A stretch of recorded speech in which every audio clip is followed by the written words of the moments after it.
All right, and welcome to the Black and Gold Banneret YouTube channel. I am Bryson Turner, and joining me today is UCF cross country legend Anne-Marie Blaney as we break down the American Athletic Conference cross country championships for the UCF cross country team. Happy Halloween, Miss Blaney. Happy Halloween, Bryson. Yeah, How's it going? doing all right, doing all right. Thank you so much for taking the time out of your day to talk with me about the cross country championships. And that happened, as you can see, happened on Friday. And so I guess how I want to start is the UCF team is coming into this meet after having a bit of a slip up at the pre-nats, coming in 33rd, with leader Valerie Lastra, as I am scrolling down, is coming in with the highest finish for the team, but it was back here in 180th with a 22:10.3. So how exactly does one go into something like the American Athletic Conference Championships after having a meet like this?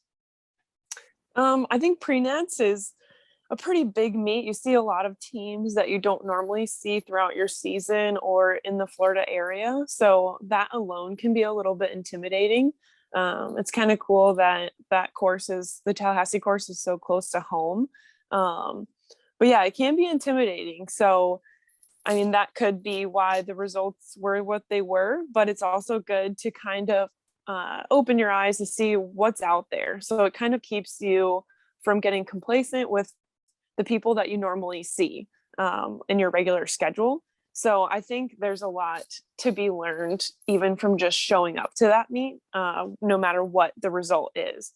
So yeah, that could also hurt the confidence going into the conference meet. But at the same time, certain athletes, it will almost motivate them to be like, hey, I want to do better than what I did previously. And conference is a really good chance to start that. And then going to regionals, you'll see a lot of similar teams at that meet as well. So, and it's kind of like a last chance, last minute to get that PR or just work on some team racing skills or things that you want to last minute improvements for the next season, or some people are just ready for their break and to go on to track. So it's just a really awesome opportunity that you can still take a team to regionals without qualifying, and then just kind of test yourself there as well. So yeah. All right.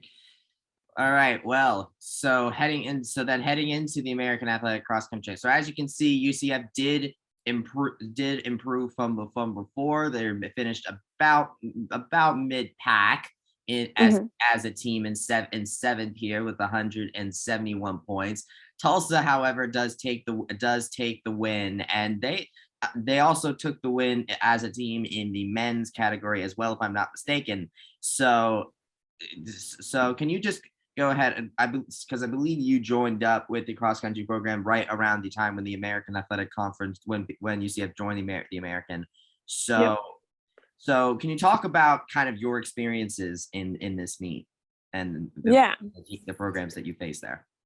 So typically I would say back in my time, SMU really had that really strong team, like culture, winning spirit. They had all of the recruits.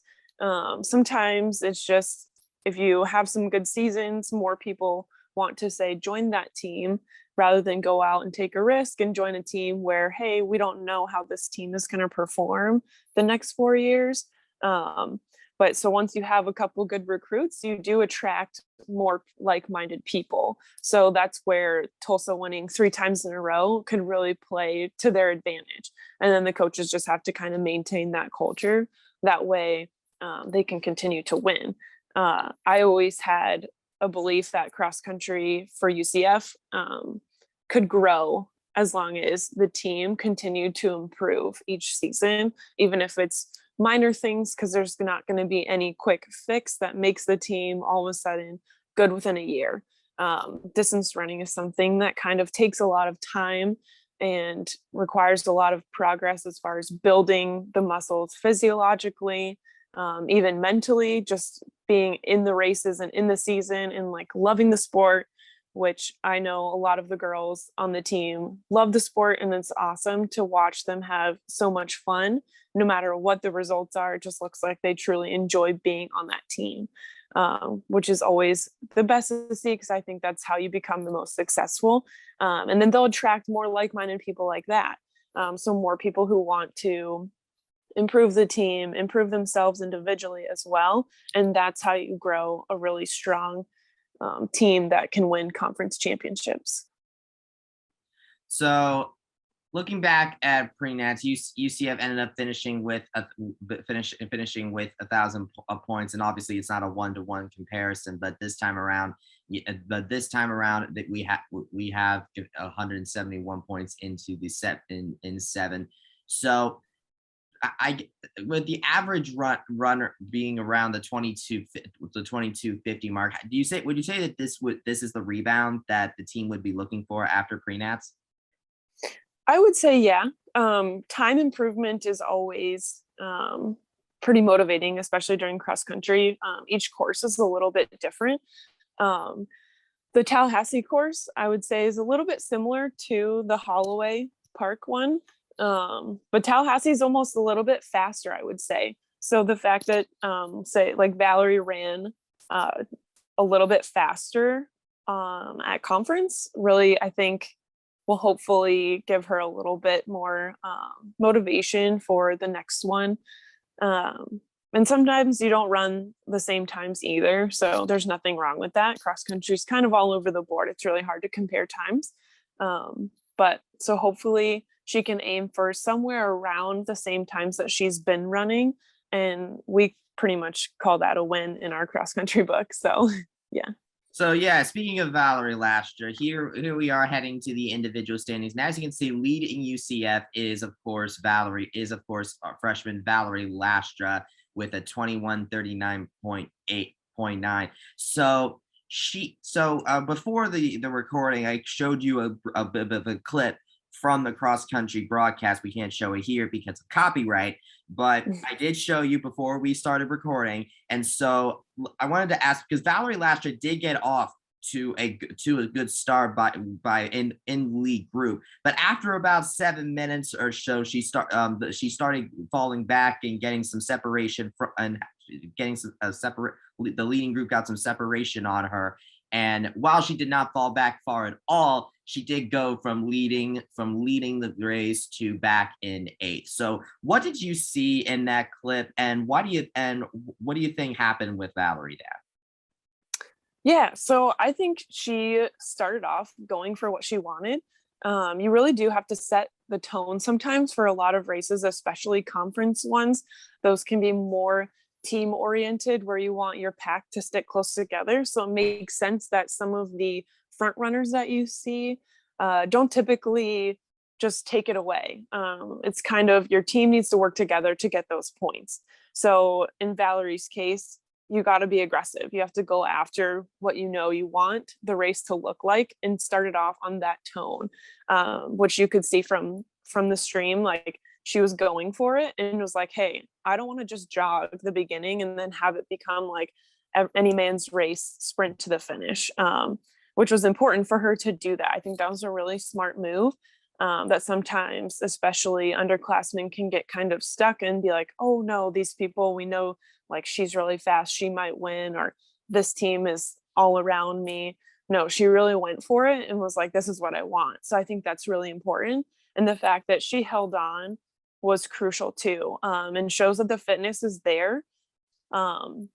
Anything could have happened as far as after that, but the fact that she stayed up with them is awesome to see. She didn't just give up, or I guess mentally was not impacted by that at all. Because sometimes if people are continuously passing you, that can really kind of break your spirit. But because it was early-ish on the race, hopefully those girls, kept her like hanging on to those bodies in front of her and kept her engaged in the race.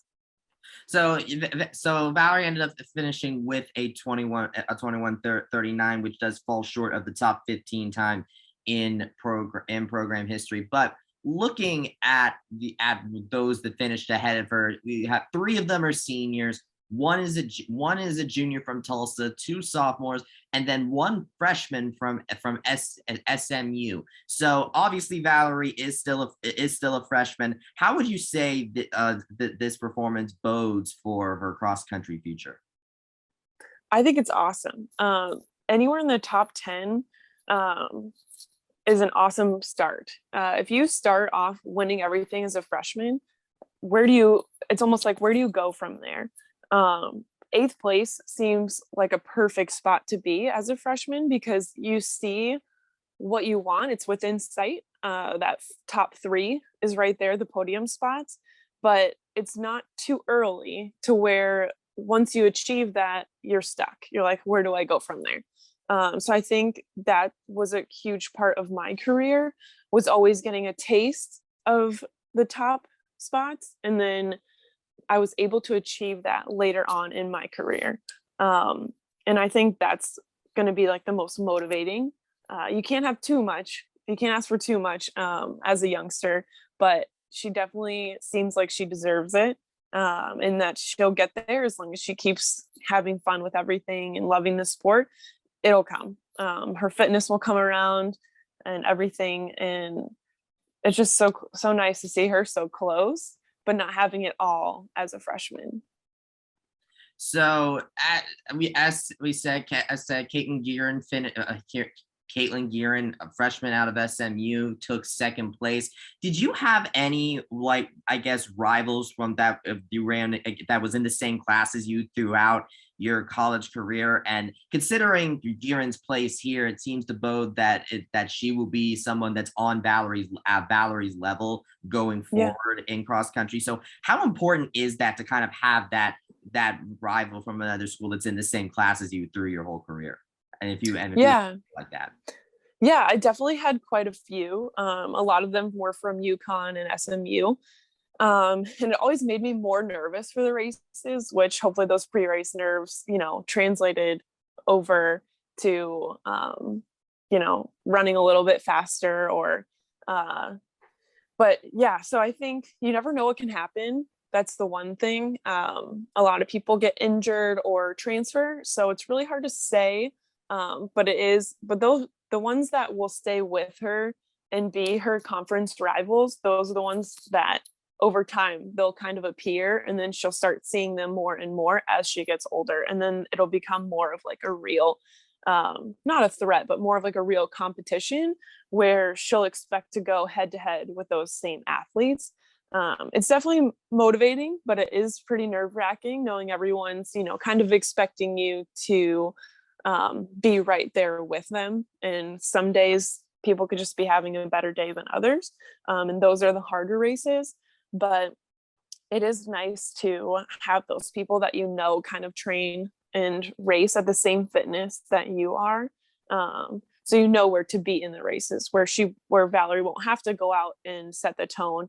You will already be working with those athletes that are the same level as you. So looking at to the rest of the team, Charlotte Crook and Isabella Babylonia can come in 35th and 34th with 22:52, 22:53. So while they may not have been running together exactly, they were pretty close. Then coming in 48th is freshman Cambry Smith with a 23:21. We have another freshman, Lillian Holtery, with 23:22 and 50th. And then we have Allie Del Rey in 59th with a 23:45.2. Rachel Wheatley in 62nd with UCF front with 23:58.8. And Mackenzie so in 68th with 24:07.7. So looking at these, oh, here we go. And then we have Mariana Rodriguez with 78. Forgot there was a second page there for a second. So looking through these finishes, how would you say the team did time-wise? I would say they did pretty well. It sounds like they stuck pretty close together, not right next to each other, but to be within 10-15 seconds is really good. Cross country is a pack mentality sport, as far as your team really does need to stick together in order to score those points. There are individual cases, but if you're going for, say, a conference title or a place on the podium as a team, you do want to stick as close together as possible. We used to always say you're only as strong as your weakest link, which would be the last person. You want to keep everybody together. So I would say they did pretty well. Same theory, though, goes back with what I was saying about Valerie and then everybody else. Even if these aren't everybody's best times, they will essentially improve. They'll get more PRs. So you don't want to have everybody running breakout races in 19, 20 minutes, because it's kind of like, well, where do you improve from there? It's way more motivating to run 23 something, and then your PRs will essentially be a lot larger as far as when you're moving down the line closer towards that 20-minute, 21, 22-minute mark. You can have a greater, I guess, gap of seconds to improve upon, which I think really does motivate others as well. So how would you say, do you think that a performance like this, because obviously we've mentioned how, this team is saturated with young players, with basically all but 4 runners classified as freshmen. So obviously there have been people that are listed as freshmen that are really COVID freshmen, because freshmen, but they're still listed as freshmen. So that's kind of what we're going to have to call them. But essentially, though, with so many young runners in this roster, how would you evaluate this performance based on that fact, and how could that be important as they all progress in their cross country careers going forward? Yeah, I think Coach Jackson and everybody should be super excited. Like I said before, it does take some time to build the team to run exactly what you want them to. Distance running takes time, as far as putting in the miles and kind of growing your muscles and body to handle more mileage, the longer races, and just to be stronger over the longer distances. So the fact that they're all young and still running pretty close together is awesome.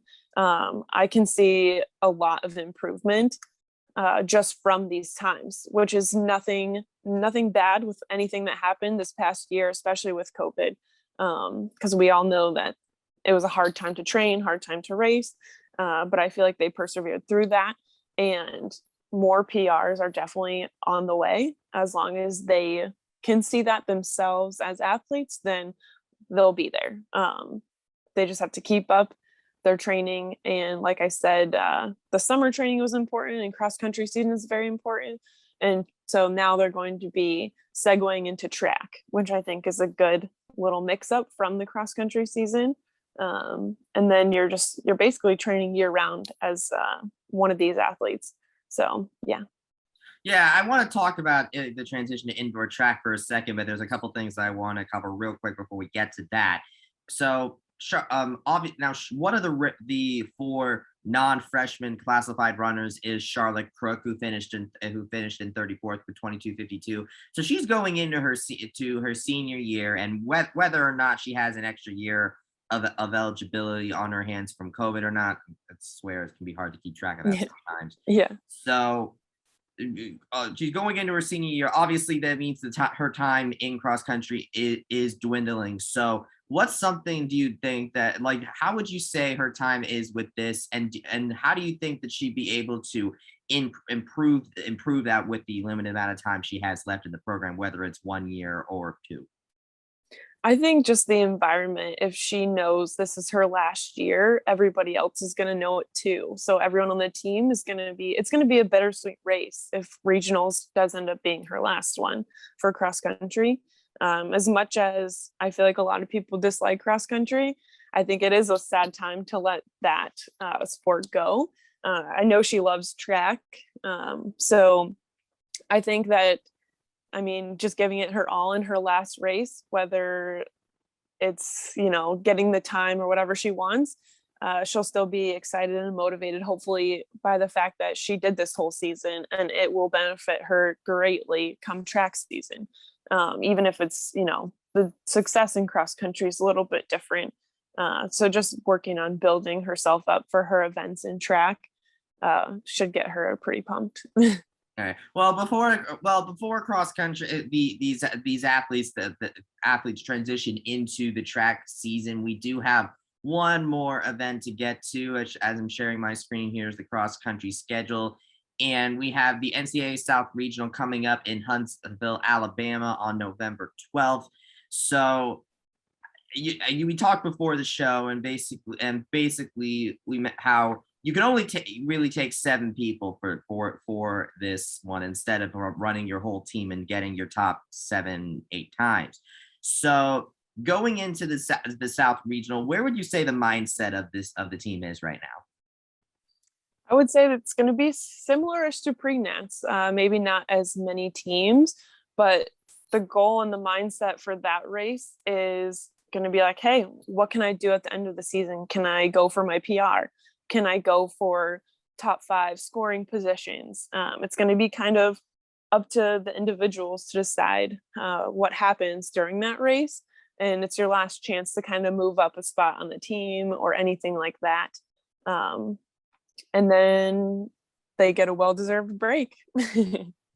So, so Valerie Lastra obviously has been kind of the headliner of this cross country team, and even if the team doesn't make it into NCAA championships, there Valerie Lastra I would say does have a possibility to make it as an individual. So you've gone to the national championship plenty of times. So how would you say you want to run in the regionals in order to make it in the nationals? If you have a specific roughly an average time that you normally get. So what will it take for Valerie to reach the NCAA championships on November 20th back in Tallahassee? So it definitely is. It's a pretty scary attempt or feat to grasp, but you have to be top 4 at that race, which is quite difficult because you have a lot of teams, a lot of really talented athletes in that field. I'm not saying it's impossible, because you just have to be aggressive from the start. The cards kind of all fell in place at the right time on the times that I did run it. Because some people are focusing more on getting their team to nationals rather than individual places. So it just depends. They will take, the top 4. So she just can't give up. And whatever place you get, you never know, even if you're a little bit out of the top 4, you still have to give it your all throughout the whole race, because you never know what can happen as far as what teams qualify and where those top 4 individual spaces will go.